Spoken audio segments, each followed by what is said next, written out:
बिस्मिल्लाहिर्रहमानिर्रहीम। अस्सलामु अलैकुम नाज़रीन।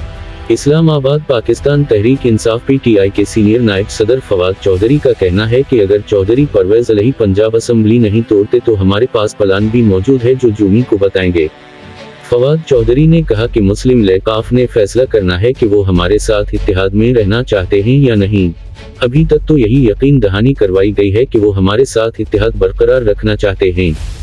इन्होंने कहा कि चौधरी परवेज अलही की अपना एक नजरिया और सियासत का अंदाज है।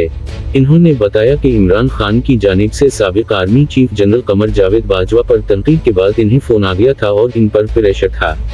फवाद चौधरी ने कहा कि वो जमेरात को कौमी असेंबली जाएंगे और स्पीकर से इस्तीफों की मंजूरी का कहेंगे। जूमी को अगर परवेज अलही पंजाब असेंबली तोड़ने की एडवाइस नहीं भेजते तो तहरीक इंसाफ के पास प्लान भी मौजूद है जो जुमे को बताया जाएगा। नाज़रीन, अपना ख्याल रखिएगा। खुदा हाफिज। पाकिस्तान जिंदाबाद।